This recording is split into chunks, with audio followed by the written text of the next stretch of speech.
అన్న ఇట్లా కొంచెం అన్న ఒక ఫోటో తీసు.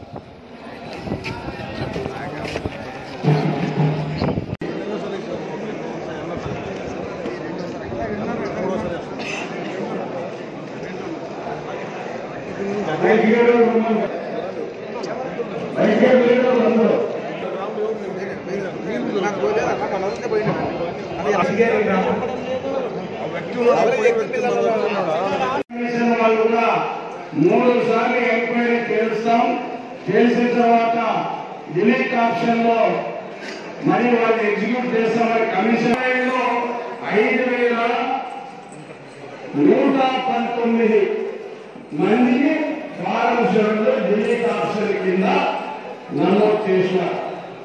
మాన్యువల్ గా ఎమ్మెల్యేని ప్రత్యేకమైన దృష్టి పెట్టి తెలంగాణలో ఎలక్షన్ తర్వాత చాలా ఎలక్షన్ కమిషన్ అభినందనలు మోసుకునేది. ఆ రజత్ కుమార్ ఆయన ఎలక్షన్ కమిషన్ ఆఫీసర్. అక్కడైతే పోలింగ్ అయిన శాతం రికార్డు ఉంది, కౌంటింగ్ అయినాక దానికంటే ఎక్కువ వచ్చినాయి. ఈ విధంగా నరేంద్ర మోడీ గారు ప్రతి ఒక్కరిని వాడుకుంటున్నారు కాబట్టి. కానీ మన ఆంధ్రప్రదేశ్ లో ఎలక్షన్ కమిషన్ వారు చాలా పట్టుదలతో పేమెంట్ వాళ్ళు పకడ్బందీగా ఎవరైతే ఫారం 7లో డిలీట్ ఆప్షన్స్ ఉన్నాయో వాటినన్నింటినీ తరువుగా ఎంక్వైరీ చేసి నీచమైన రాజకీయాలను మానుకోవాలని ప్రతిపక్ష పార్టీలను హెచ్చరించడం జరుగుతాం. ఇవాళ తెలుగుదేశం పార్టీ కార్యకర్తల సమావేశం జరిగింది. ముఖ్య ఉద్దేశం ఏమంటే దాదాపుగా ఆదంలో ఫారం 7 కింద ఆన్లైన్లో 5,117 అప్లికేషన్లు డిలీట్ ఆప్షన్లో పెట్టారు. మాన్యువల్గా 3,387 డిలీట్ ఆప్షన్లో పెట్టారు. ఇది ఒక్క బైచిగేరి గ్రామంలోనే ఇప్పుడు మాకు వచ్చిన ఎవిడెన్స్ ప్రకారము 94 ఓట్లు ఒక్క బైచిగేరి గ్రామంలోనే డిలీట్ ఫారం 7 డిలీట్ ఆప్షన్లో పెట్టారు. ఆ పెట్టిన వాళ్ళు ఆ బైచిగేరి గ్రామంలో వైఎస్ఆర్ పార్టీ చెందిన నాయకులు. డిలీట్ ఆప్షన్స్ అనేది మనిషి చనిపోయిన తర్వాత ఒకవేళ మనిషి చనిపోయింటే అటువంటి ఓట్లను డిలీట్ చేయాలి. కానీ ఊర్లోనే ఉండి వాళ్ళు తెలుగుదేశం పార్టీ సానుభూతి పరులు అయి ఉండి తెలుగుదేశం పార్టీ నాయకులై ఉన్న వాళ్ళని ఆప్షన్ 7 కింద డిలీట్ ఆప్షన్స్లో పెట్టడం జరిగింది. ఇప్పుడే ప్రెస్ కూడా విత్ ఎవిడెన్స్ ఇచ్చాం. ఒక్క బైచిగేర్ గ్రామంలోనే 94 ఓట్లు చేసింది. ఒక ఆదోని నియోజకవర్గానికి సంబంధించి 8,400 ఓట్లు చేసింది. 175 నియోజకవర్గాల్లో దాదాపుగా 8 లక్షల ఓట్ల వరకు ఇలా డిలీట్ ఆప్షన్లో పెట్టడం జరిగింది. ఈరోజే పేపర్లో చీఫ్ ఎలక్షన్ కమిషన్ వాళ్ళు కూడా చెప్పడం జరిగింది. దాదాపు 8 లక్షల ఓట్లు ఫారం 7 కింద డిలీట్ ఆప్షన్స్లో ఉన్నాయి. కానీ రాజకీయ పార్టీలు ప్రజలు అపోహపడాల్సిన పని లేదు. మేము ఎలక్షన్ కమిషన్ దాన్ని క్షుణ్ణంగా ఎంక్వైరీ చేసి 3 పర్యాయాలుగా దాన్ని ఎంక్వైరీ చేసి దాన్ని డిలీట్ చేసే పరిస్థితి వస్తేనే డిలీట్ చేస్తారు. కానీ డిలీట్ చేసే ఆప్షన్ ఎవరి చేతిలో ఉండదు, ఎలక్షన్ కమిషన్ చేతిలోనే ఉంటుందని ఎలక్షన్ కమిషన్ వారు చెప్పడం జరిగింది. సంతోషం.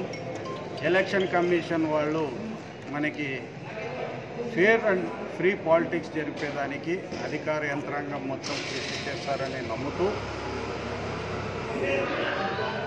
మన ఆంధ్రప్రదేశ్లో ఇటువంటి నీచ సాంప్రదాయానికి ప్రతిపక్ష పార్టీ లేవనెత్తడం అనేది రాజకీయాల్లో మంచి పరిణామం కాదు. మీరు ప్రజలకి ఏమి చేస్తారో చెప్పండి. అధికార పార్టీ ఏం చేయలేదో మీరు వివరించండి. ప్రజల మన్ననలు గెలిచండి, ప్రజల ప్రేమాభిమానాలు గెలిచండి, ప్రజల మద్దతు కోరండి. కానీ ఇట్లా తెలుగుదేశం పార్టీ సానుభూతి పరులను, తెలుగుదేశం పార్టీ నాయకులను మీరు డిలీట్ చేస్తే ఈరోజు ఒక తెలుగుదేశం పార్టీ సానుభూతి పరులే మాత్రమే తెలుగుదేశం పక్క లేరు బ్రదర్స్.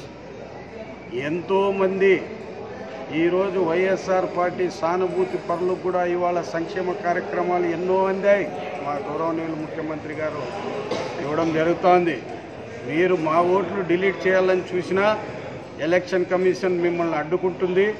మీరు ఇటువంటి పనులు చేస్తే ప్రజలు మిమ్మల్ని అసహించుకొని మీ వెనక ఉన్న వాళ్ళు కూడా తెలుగుదేశం పార్టీకి ఓట్లేసే అవకాశాలు ఎన్నో ఉంటాయి. దయచేసి రాజకీయాన్ని రాజకీయంగానే చేయండి. కానీ మరీ ఇటువంటి నీచ సంస్కృతి రాజకీయం నేర్పించద్దండి. ఇది మీకు కలిగిందో మళ్ళీ గతంలో తెలంగాణలో కేసీఆర్ గారు చేశారు, మరి ఆయన ప్రోద్బలంతో మీరు ఇలా చేస్తున్నారు. మరి వీళ్ళందరికీ హెడ్ ఉన్న నరేంద్ర మోడీ గారు ఆశీర్వాదంతో చేస్తున్నారు, మరి అర్థం కావడం లేదు. కానీ మీ పప్పులైతే ఇక్కడ ఉడకవు. చంద్రబాబు నాయుడు గారు మీరే డిలీట్లు చేస్తూ మీరే పోయి ఎలక్షన్ కమిషన్కి తెలుగుదేశం పార్టీ వాళ్ళు చేస్తున్నారని చెప్పారు. మరి ఇవ్వలో మీరు ఒక ఎవిడెన్స్ చూపించండి తెలుగుదేశం వాళ్ళు చేసినారంటే.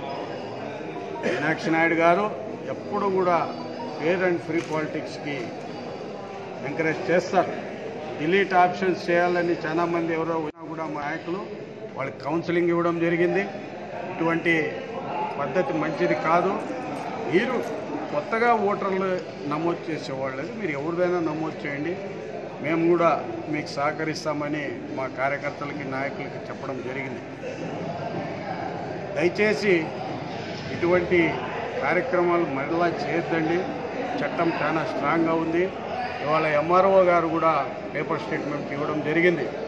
ఎవరైతే డిలీట్ ఆప్షన్స్లో అనవసరంగా వాళ్ళకి ఈ డిలీట్ ఆప్షన్స్ నుంచి వాళ్ళకి ఎలక్షన్ కమిషనర్లు వాళ్ళకు కూడా అనవసరంగా పని ఒత్తిడి పెరుగుతూ ఉంది.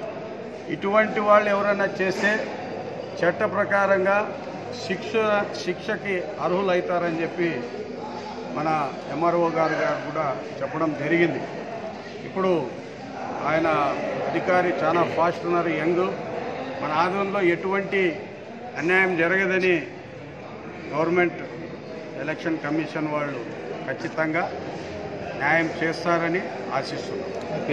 భూపాల్ చౌదరి, తెలుగు యువత నాయకుడు.